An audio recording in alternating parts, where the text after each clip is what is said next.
ఈ పెద్దలందరికీ కూడా నమస్కారం. యాక్చువల్‌గా నిన్న నాకు ఫోన్ చేశారు. ఇవాళ ఈ కార్యక్రమం ఉంది. మీ చేతుల మీదుగా ఈ రిజల్ట్ కానీ, కౌన్సెలింగ్ కానీ అనౌన్స్ చేయాలని చెప్పి రిక్వెస్ట్ చేయడం జరిగింది. నాకు ఈ యూనివర్సిటీ అంటే చాలా ఇష్టమని కూడా చెప్తాను నేను. కారణం ఏంటంటే లాస్ట్ ఇయర్ నేను ఈ మన గాజువాక స్టీల్ ప్లాంట్ దగ్గర వీళ్ళు కాలేజ్ ఫంక్షన్ స్కూల్ ఫంక్షన్ పెట్టారు. సరే స్కూల్ ఫంక్షన్ మాకు అలవాటే, ఎమ్మెల్యేలకి వెళ్తూ ఉంటాం. కానీ ఆ స్కూల్ ఫంక్షన్‌లో నాకు చాలా వెరైటీగా కనపడింది. సుమారు 2, 3 వేల మంది విద్యార్థులు సమావేశం. 5,000 మంది.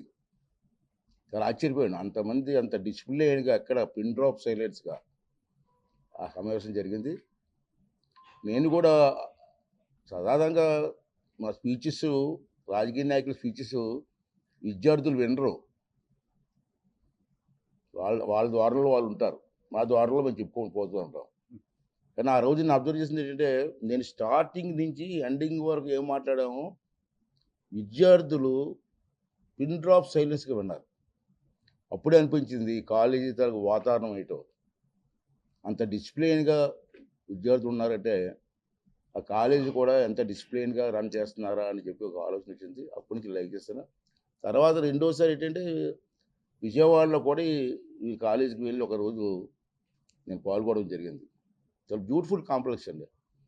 ఎంత బ్రహ్మాండంగా ఉందంటే, ఎప్పుడో పురాతనమైనటువంటి ఇన్స్టిట్యూషన్స్ ఉన్నాయి. చాలా బ్రహ్మాండంగా డిసిప్లిన్‌గా చేస్తున్నారు. అంచేత తప్పనిసరిగా సడన్‌గా చెప్పినప్పటికి కూడా వస్తానండి. నేను తప్పనిసరిగా పాల్గొంటానని చెప్పి ఈరోజు రావడం జరిగింది. నేను స్టడీ చేస్తాను. నాకు కూడా ఎడ్యుకేషన్ అంటే చాలా ఇష్టం. Education system. ఎందుకంటే నేను చదువుకునేటప్పుడు ఇన్ని కాలేజీలు లేవు. నేను డిగ్రీ నర్సీపట్నంలో డిగ్రీ కాలేజీ కూడా లేదు మాకు. ఉంటే అనకాపల్లి. అప్పుడు ఉమ్మడి విశాఖ జిల్లాలో అనకాపల్లిలో డిగ్రీ కాలేజీ, విశాఖపట్నంలో డిగ్రీ కాలేజీ తప్పించి ఎక్కడ డిగ్రీ కాలేజీలు కూడా లేవు. ఇంటర్మీడియేట్ అయిన తర్వాత డిగ్రీ చదువుకోవడానికి కాలేజీలు లేకపోతే నేను కాకినాడ పోయి పీఆర్ కాలేజీలో చదువుకున్నాను.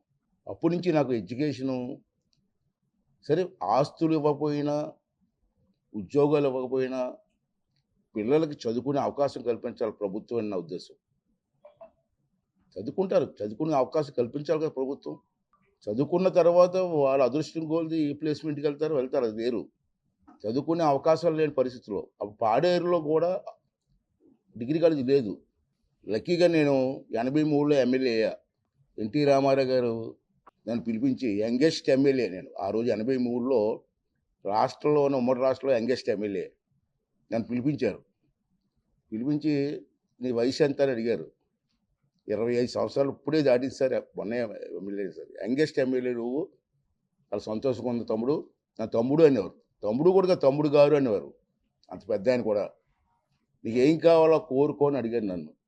ఇప్పటికీ మర్చిపోను. ఎక్కడికెళ్ళి చెప్తాను నేను. ఏం కావాలో కోరుకో అంటే, మా నర్సీపట్నంలో డిగ్రీ కాలేజీ కావాలి సార్ అన్నాను. ఆశ్చర్యంగా చూసాడు. ఒక సీఎం దగ్గరికి వచ్చి ఏం కావాలో కోరుకో అంటే ఏదో పెద్దది కోరుకుంటాడు అనుకున్నాను. డిగ్రీ కాలేజీ గురించి అడిగి వింటాడు. నాకు చిన్న కోరిక కదా అన్నారు. సార్ నాలాంటి వాళ్ళు ఎంతోమంది చదువుకోలేకపోతున్నారు సార్.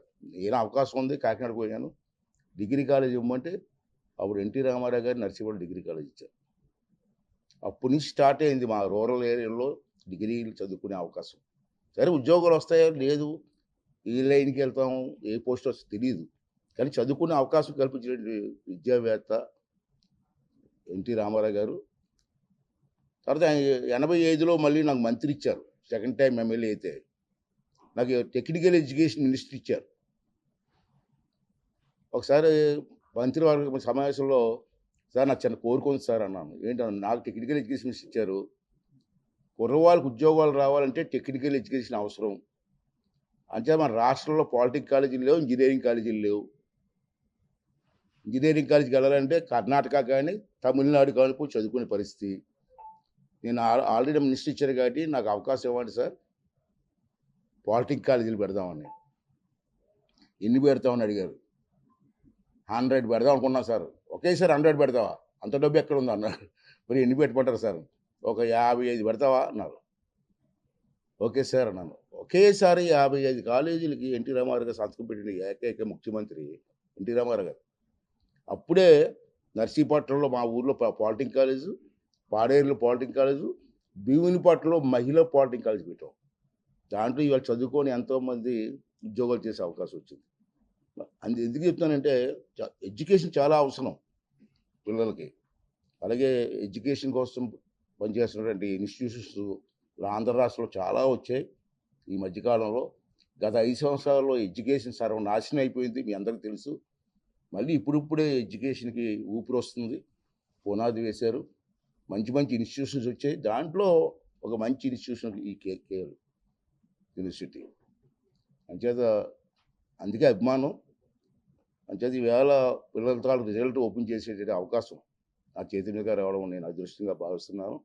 అంచేత పిల్లల భవిష్యత్తు ఈవేళ నేను చూశాను. చాలా దేశాలు స్పీకర్ అయిన తర్వాత చాలా దేశాలు తిరిగాను. నేను రష్యా వెళ్ళాను, అమెరికా వెళ్ళాను, ఈ మధ్య లండన్ కూడా వెళ్ళాను, ఆస్ట్రేలియా వెళ్ళాను ఈ మధ్య స్పీకర్స్ కాన్ఫరెన్స్‌కి. ఎక్కడ చూసినా, ఏ దేశంలో చూసినా నన్ను కలవడం కోసం 2000 మంది మన పిల్లలొచ్చారు. మన తెలుగు పిల్లలు. ప్రతి దేశంలో కూడా. లండన్‌లో కూడా ఇంచుమించు 1000 మంది వచ్చి కలిసారు నన్ను. ఏం చేస్తున్నారయ్యా అంటే ఇక్కడ ఉద్యోగాలు చేసుకుంటున్నాం సార్. దేశాల్లో కూడా మన వాళ్ళు మంచి మంచి ఉద్యోగాలు చేశారు. ఉద్యోగాలే కాదు, ఉద్యోగాలకెళ్ళి అక్కడ వ్యాపారాలు కూడా పెట్టారు. అక్కడ ఐటీ ఇన్‌స్టిట్యూషన్స్ కూడా స్టార్ట్ చేశారు. మన వాళ్ళే ఉద్యోగాలకు ఇచ్చే అవకాశాలకు వచ్చారు. అంటే అవకాశం ఉంటే ఎంతవరకైనా ఎదుగుతారు మన పిల్లలు అన్నది మనకు రుజువైంది. దాంట్లో మన రాష్ట్రంలో కూడా మంచి కాలేజీలు ఉన్నాయి. దాంట్లో ఇది one of the best college Vijayawada వెళ్ళి చూశాను. మంచి కాంపస్ ఉంది అక్కడ. వాళ్ళు ఎడ్యుకేషన్ చాలా ప్రయారిటీ ఇస్తున్నారు. ఈవేళ చూశారు ఈవేళ సార్ చెప్పినట్టు ఈవేళ సుమారు 1,25,000 మంది విద్యార్థులు ఎగ్జామ్ రాస్తే 80,000 ర్యాంక్ వరకు కాలేజీ వాళ్ళు జాయిన్ చేసుకునే అవకాశం. అయితే పర్సెంటేజ్ చూడాలి మనం. ఎంతమంది రాశారు? 80,000 మంది వరకు కాలేజీల్లో అవకాశాలు. బెస్ట్ ప్లేస్‌మెంట్ బ్రహ్మాండంగా చదువుకుంటే మంచి బెస్ట్ ప్లేస్‌మెంట్లు వస్తాయి. అదృష్టం కొలిది మీరు చూశారు. గొప్పగా చెప్పట్లేదు. ఈ 2 సంవత్సరాల్లో మన రాష్ట్రానికి కానీ, మన విశాఖపట్నానికి కానీ, రాష్ట్ర వ్యాప్తంగా అమరావతిలో కానీ బ్రహ్మాండంగా పెట్టుబడులు పెట్టడానికి చాలామంది ముందుకొస్తున్నారు. మొన్నే నక్కపల్లిలో మరొక స్టీల్ ప్లాంట్‌కి శంకుస్థాపన జరిగింది. రేపు 23వ తారీఖున రాంబేల్‌లో మళ్ళీ ఒక కంపెనీకి శంకుస్థాపన. వచ్చే నెల 15వ తారీఖున నర్సీపట్నం మా ఊర్లో ఒక పెద్ద ఇండస్ట్రీకి శంకుస్థాపన. దీనివల్ల ఎంతమంది ప్లేస్‌మెంట్లు వస్తాయండి? ఎంతమందికి అవకాశాలు వస్తాయి? ఎంతమంది కుటుంబాలు బ్రతుకుతాయి? ఎంతమందికి ఆధారం దొరుకుతుంది? ఇవన్నీ కూడా ఆలోచించి ఇవన్నిటికీ మూల కారణం అంటే ఎడ్యుకేషన్. ఇటువంటి మంచి ఎడ్యుకేషన్‌ని పిల్లలకి అందించడం కోసం ఈ సంస్థ చేస్తున్న కృషిని మనందరూ కూడా అభినందించవలసిన అవసరం ఉంది. అలాగే మీరు 26 నుంచి ఎప్పటి నుంచో 26 నుంచి 30 వరకు కౌన్సిలింగ్ జరుగుతుంది. ఆ కౌన్సిలింగ్‌లో కూడా లాస్ట్ ఇయర్ కూడా ఇచ్చారు. నాకు తెలిసిన విషయం. నా దగ్గర బుక్లెట్ కూడా ఉంది.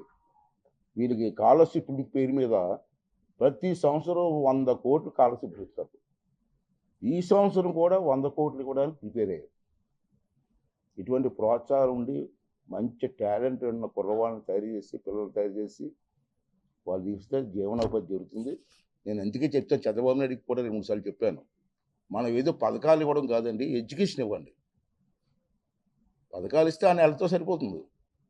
మళ్ళీ నెక్స్ట్ మంత్ నుంచి పథకాలు వేయని చూస్తుంటారు. ఎడ్యుకేషన్ ఇస్తే వాళ్ళు జీవితాంతం పనిచేస్తుంది, ఆ కుటుంబానికి పనిచేస్తుంది. అంటే ఎడ్యుకేషన్ ప్రయారిటీ ఇవ్వాల్సిన అవసరం ఉంది. నేను వాస్తవం చెప్పాలంటే తెలుగుదేశం పార్టీ అని కాదు, ఏదో మా మనుషులని చెప్పట్లేదు. లోకేష్ వచ్చిన తర్వాత ఎడ్యుకేషన్ సిస్టంలో చాలా మార్పులు చూశాను నేను. అవసరం మార్పులు. ఇప్పుడు పాతకాలం నాటి చదువులు వేరు, అప్పుడు సిస్టమ్స్ వేరు, ఇప్పుడు వేరు. మారుతున్న యుగంతో పాటు, మారుతున్న పరిస్థితితో పాటు ఎడ్యుకేషన్ సిస్టమ్స్ కూడా మారవలసిన అవసరం ఉంది. దాని మీద చాలా దృష్టి పెట్టాడు ఈవేళ. నేను లాస్ట్ ఇయర్ నుంచి చూస్తున్నాను. నేను కూడా కొన్ని లెటర్స్ రాయడం జరిగింది అతనికి. ప్రతి ఎడ్యుకేషన్ ఇన్స్టిట్యూట్ కూడా ఒక దేవాలయంలో ఉండాలండి. ఆ కాలేజీలోకి ఎంటర్ అయితే ప్లెజెంట్‌గా ఉండాలి మైండు. పూర్వం కాలేజీలోకి వెళ్తే సున్నాలు ఉండవు, రంగులు ఉండవు, బోర్డులు ఉండవు, కూర్చోడానికి బల్లలు ఉండవు, వెళ్ళడానికి టాయిలెట్లు ఉండవు. పిల్లలు ప్రశాంతంగా ఏముంటారండి? అంచేత క్లియర్ చెప్పాను. మీరు బడ్జెట్ అంతా వేస్ట్ చేయడం కాదు. కొన్నాటికి ప్రిపేర్ చేయాలి, బడ్జెట్ ఇవ్వాలి. ముఖ్యంగా ఎడ్యుకేషన్ ఇవ్వండి. వాళ్ళు కాళ్ళ మీద వాళ్ళు నిలబడే పరిస్థితి కల్పించండి. ఎంతసేపు తల్లిదండ్రుల మీద ఆధారపడడం, ప్రభుత్వం మీద ఆధారపడడం కాదు. వాళ్ళు కాళ్ళ మీద వాళ్ళు నిలబడాలా, వాళ్ళ కుటుంబాన్ని ఆదుకోవాలా. సైమిల్టేనియస్‌గా వాళ్ళ తాలూకు సహకారం ప్రభుత్వానికి, రాష్ట్రానికి ఉండాలి అన్నది నా తాలూకు ఆలోచన. దానికి తగ్గట్టు ప్రభుత్వం కూడా వెళ్తుంది. దానికి తగ్గట్టు కేంద్ర ప్రభుత్వం కూడా అన్ని విధాలు సహకరిస్తుంది కాబట్టి, ఈ నష్టపోయిన ఈ రాష్ట్రాన్ని కాపాడుకోవాల్సిన బాధ్యత ప్రభుత్వానిదే కాదు, ప్రజల మీద కూడా ఉంది. ప్రజలందరూ సహకరించి ఈ రాష్ట్రాన్ని మనం అభివృద్ధి చేసుకోగలిగితే, ఈ అవకాశం ఇవ్వగలిగితే మన పిల్లల భవిష్యత్తు బాగుంటుందని చెప్పి నేను మనస్ఫూర్తిగా ఆశిస్తున్నాను. దానికి ప్రజలే కాదు, మీ ప్రెస్ వాళ్ళు కూడా సహకరించవలసిన అవసరం ఉందండి. Don't think otherwise. నేను అలాగన్నానని ఏమనుకోవద్దు. ఎందుకంటే మీరు మాలాంటి వాళ్ళని ఎంతో మందిని ఇంటర్వ్యూ చేస్తుంటారు. నేనే కాదు కదా, చాలామంది లీడర్స్ వస్తుంటారు విశాఖపట్నం. అందరినీ ఇంటర్వ్యూ చేస్తుంటారు. అందరి తాలూకు మనస్తత్వాలు మీకు తెలుసు. ఉంటాయి, పార్టీలు ఉంటాయి, విభేదాలు ఉంటాయి, ఒక్కొక్కడికి ఒక ఆలోచన ఉంటుంది. కానీ అందరి ఆలోచన ఏంటంటే రాష్ట్రం బాగుండాలా, దేశం బాగుండాలి. అంతేకాని మా సిద్ధాంతం వేరు, మీ సిద్ధాంతం వేరు అని చెప్పి రాష్ట్రాన్ని ముంచేయడం కాదు. రాష్ట్రాన్ని అభివృద్ధి వైపు నడిపించాలా. అన్ని పార్టీలు కూడా రాష్ట్రం కోసం ఆలోచించాలా. అందరూ సహకారం కావాలా. ఒక మంచి కార్యక్రమం చేస్తున్నప్పుడు అందరూ సహకరించి ఈ రాష్ట్రాన్ని ముందు తీసుకెళ్ళి మన పిల్లల భవిష్యత్తుని కాపాడడం కోసం మనం అందరూ ప్రయత్నం చేయాలా. అందరికీ నమస్కారం. నా పేరు doctor JSR, director of admissions, KL university. ఈ రోజున దేశం మొత్తం మీద దాదాపు 1,50,000 మంది విద్యార్థులు కేఎల్ వివిధ కోర్సులకి, ఇంజనీరింగ్ కానీ లేకపోతే యూజీ ప్రోగ్రామ్స్ కానీ అదర్ ఏవైతే ఉన్నాయో లాటరల్ ఎంట్రీ కానీ అన్ని ప్రోగ్రామ్స్ కలిపి దాదాపు 1,50,000 మంది విద్యార్థులు ఎంట్రన్స్ ఎగ్జామ్ ద్వారా ఈ రోజున మా ఎగ్జామ్ రాశారు. దానికి సంబంధించిన రిజల్టు మన ప్రీతమ అతి ముఖ్యమైన ఈ మన ఉత్తరాంధ్ర జిల్లాలో అతి ముఖ్యమైన నాయకులు, అందరికీ అజాత శత్రువు, మంచివారు, పిల్లలంటే ఎంతో అభిమానం, పిల్లలకి భవిష్యత్తు గురించి ఆయన ఎక్కడిదాకైనా వస్తారు. వారు మేము అడగంగానే ఈ రోజున సార్ మీ చేతుల మీదుగా, ఎందుకంటే మీ హస్తవాసి చాలా మంచిది, ఈ జిల్లాలో పిల్లల యొక్క భవిష్యత్తు అంటే ఇక్కడ నుంచి దాదాపు చాలామంది మనకు వస్తుంటారు, విజయవాడకి కానీ హైదరాబాద్కి కానీ. ఈ జిల్లా నుంచి ఎక్కువ వస్తున్నారు మా దగ్గరికి. మీ యొక్క అమృత హస్తాలతో ఈ పిల్లల యొక్క భవిష్యత్తును మార్చే ఈ ఎంట్రన్స్ ఎగ్జామ్ యొక్క రిజల్టు మీ చేతుల మీదుగా ఆవిష్కరిస్తే మేమెంతో ఆనందపడతాం. అడగంగానే వచ్చిన స్పీకర్ గారికి, అయ్యన్నపాత్రుడి గారికి మనస్ఫూర్తిగా కేఎల్ యూనివర్సిటీ నుంచి ధన్యవాదాలు చెప్పుకుంటున్నాం సార్. మీ రాక మాకెంతో ఆనందం. మీ రాక పిల్లల భవిష్యత్తుకు సోపానం.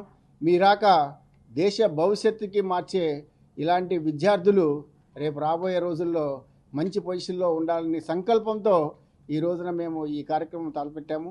ఈ కార్యక్రమానికి వచ్చేసిన స్పీకర్ గారికి మా యూనివర్సిటీ తరఫున మరొకసారి ధన్యవాదాలు చెప్పుకుంటూ, ఈ ఎంట్రన్స్ ఎగ్జామ్ ద్వారా దాదాపు 1,50,000 మంది విద్యార్థుల భవిష్యత్తు ఈరోజు స్పీకర్ గారు రిలీజ్ చేశారు. ర్యాంకులు అన్ని దేశం మొత్తం మీద, ఇంక్లూడింగ్ జమ్మూ కాశ్మీర్ కావచ్చు, అండమాన్ కావచ్చు, అన్ని రాష్ట్రాల నుంచి రాసిన విద్యార్థుల యొక్క ర్యాంకులు ఈరోజు రిలీజ్ చేశాము.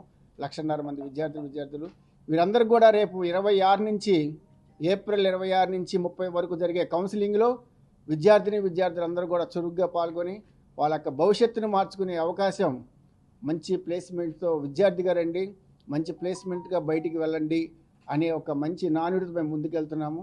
ఈ 26 నుంచి 30 వరకు జరిగే కౌన్సిలింగ్ చాలా ఇంపార్టెంట్. మీ అందరూ లైవ్లో క్యాంపస్ ఎలా ఉంటుంది, లైవ్లో విద్యార్థి డిసిప్లిన్ ఎలా ఉంటుంది, లైవ్లో ప్లేస్మెంట్స్ ఎలా ఉంటాయి, లైవ్లో క్యాంపస్ లైఫ్ ఎలా ఉంటుంది, లైవ్లో క్యాంపస్ హాస్టల్ ఎలా ఉంటుంది, లైవ్లో మెస్ ఎలా ఉంటుంది, ప్లేస్మెంట్స్ ఎలా ఉంటాయి, ఫ్యాకల్టీ ఎలా ఉంటారు, ఇన్ఫ్రాస్ట్రక్చర్ ఎలా ఉంటుంది, అన్నీ కూడా మీ యొక్క లైవ్లో చూసి మీ యొక్క కోర్సులు సెలెక్ట్ చేసుకొని స్కాలర్షిప్లు 100% వరకు స్కాలర్షిప్ పొందే అవకాశం ఉంది. 100 కోట్ల రూపాయల వరకు మేము స్కాలర్షిప్ అందిస్తున్నాం ప్రతి విద్యా సంవత్సరం. ఈ విద్యా సంవత్సరం కూడా 100% స్కాలర్షిప్ పొందే అవకాశం ఈ కౌన్సిలింగ్లో అందరూ కూడా ఉపయోగించుకుంటారని చెప్పి ఆశిస్తూ, మరొకసారి మా విజ్ఞాపనాన్ని మన్నించి పిల్లల భవిష్యత్తు కోసం మా యొక్క సమయాన్ని మాకు కేటాయించినందుకు కేఎల్ యూనివర్సిటీ నుంచి స్పీకర్ గారికి, అయ్యన్నపాత్రుడి గారికి సదా మీకు రుణపడి ఉంటామని చెప్పి ఆశిస్తున్నాం. Thank you.